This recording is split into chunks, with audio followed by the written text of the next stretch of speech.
This is my management plan folder.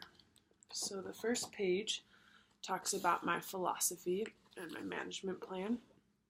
And my management plan philosophy is medium to low control. The more experience that I gain from being in the classroom to observing classrooms, the more I have realized that I lean to the medium side of control.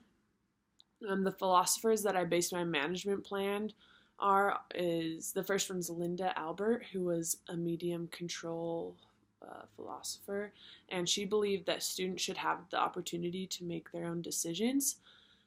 They want to belong, and their decisions are based on this want. And when they misbehave for a reason. She believed, and I agree with that a lot. I also relate to Jim Fay and David Funk, who are low control philosophers, and I really loved that they believe that you need to teach children with love, and as you show them love, they start to have confidence and develop the skills to make decisions and manage things on their own.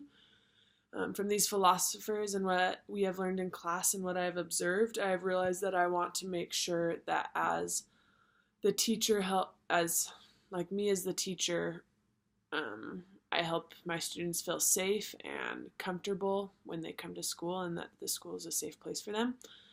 To have this safe classroom environment, I will use logical consequences with the behaviors that my students demonstrate. Rudolf Dreikurs believed in this philosophy, and I agree with it because it gives students a reason behind the consequences that helps them to know how to fix those misbehaviors. And another skill I really want to work on now so that I can use it in my classroom is being assertive. And from observing and just all my classes, I've realized how important this skill really is. And I think as you are assertive, it really helps your students have clear communication, but know that you, as the teacher, are in charge. I also want to make sure that from the start of the year, I'm strict with my expectations and rules that I have enforced, and hold my students accountable for their actions. And overall, I just want to be consistent with my management. So those are the main things of my management plan based on the philosophies that we've studied, and just overall that together we will all work together to promote a safe learning environment. And I'll get more into that with the classroom rules later. But this next page, if you can see, is my democratic classroom. This is my foldable. So the definition that I learned in our management class for a democratic classroom is where students and teachers collaborate in order to prepare them and give them life skills for society. And I put that up here. But some of my ideas for establishing a democratic classroom is having class jobs to help my students feel responsible and help them realize their worth in the class. Being able to participate and be responsible for a classroom job and know they have to get it done. I think that really teaches this, and also teaches hard work. I also want to start developing students' leadership skills. To do this, I want to make sure they feel safe to share their ideas and that we as a class can learn from each other's ideas. And doing this through a classroom meeting, I think, is very important, and morning meetings. I think this is a really important skill that students need to develop for later in life, and so I think that's a big part of what I want to have in my classroom. And then I just also, with the democratic classroom, want to teach that we treat others no matter where they come from, no matter what they believe, no matter if they're mean or whatever, that we treat them with respect. And that's what we're going to do in our classroom. Okay, so that's my democratic one. This one is my intentions for motivation. And learning about motivation was very interesting to me. I realized that even though it would be nice to just use intrinsic motivation, it's not realistic, and extrinsic motivation will be necessary, especially as you're starting out in your teaching career. as a teacher, I want to start with both, but then really focus on developing my students' intrinsic motivation, because this will really help them succeed in life. I want them to know the why behind things and have that purpose motivate them.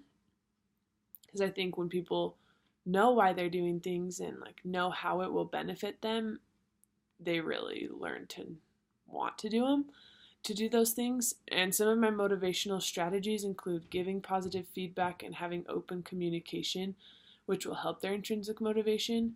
Some extrinsic motivational strategies that I've thought about are classroom jobs and classroom money, which I talked about before, and then behavioral points, and then just grades are something that we just have in school, and it's kind of a necessary extrinsic motivation. Especially in the younger grades, I wouldn't focus on this that much, but I think as you get into the older grades, it's more of a necessary thing. And then the next one is my rules and procedures, and it's kind of hard to see the words, but I just overall want to keep my rules and procedures very simple. Some of the basic rules that I will have is being kind to everyone in and outside our classroom, working hard and doing your best, and then helping make our classroom environment comfortable for everyone and listening and respecting others' opinions. I want to have the rules be something around those lines, but ultimately I want the students to be able to come up with the rules on their own at the beginning of the year through a class meeting. And I think this is a really powerful opportunity to help the students feel like they have a voice and also help them feel like these rules are theirs. And I think when they come up with them, they have like a stronger purpose or a stronger motivation to obey these rules. And then we'll then talk about the consequences for disobeying these rules. And I want to be very clear and consistent in applying these consequences.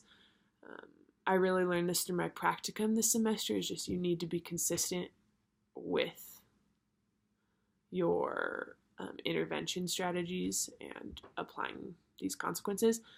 I want to also provide positive consequences when students are doing a really great job, and an idea I have for that is writing positive notes home to parents and share these positive things with how their students are doing in the classroom. For prevention, and just on that, I think when parents can see and then the students feel really motivated because they're getting that support from home. Okay, so now prevention, and I can see how important it is to have procedures and going over them at the beginning of the year. I want to be strict and consistent with these procedures, especially at the beginning of the year, so that my students can really learn them and have them down and know why we're having them. To teach these procedures to my students, I think it's important to teach them step by step why we have that procedure and then really practice it. And I can see how procedures really help limit distractions and help the classroom run smoothly. For the most part with interventions, this is my intervention page. I will have logical consequences like I discussed earlier, where if students are distracted, I will move them, or if something's distracting them, I'll temporarily take it away at the beginning of the year. Or at the beginning of the year, we will discuss punishments for severe misbehaviors and consequences that we will have in place if students break these rules. I want to make sure that students know that I will not stand for bullying, and if students are hurting or being unkind to other students or people in their school, there will be a consequence, because this is not, like, we're not going to have this in our classroom, because it really harms someone else and can hurt them for a long time. And the consequences having to do with intervention will be discussed at the beginning of the year, and they will be logical consequences, and students will know the expectations and know what our classroom rules are and what happens if you break them. This is my classroom map right here. And one main thing that I want with my classroom is just to feel open and organized, and I think even if you have a small classroom, you can do this. I want to limit students' distractions by having it be an easy access to seeing the board, and also have students' work displayed through the classroom and things posted for my ELLs or just any student that can be a help or an aid to them. And I can also see how important it is to have the teacher's desk in a place where they can really see everything that's going on. So that's my classroom map. And then this is my personal philosophy paper and my classroom map narrative. And yeah, this is my folder thing.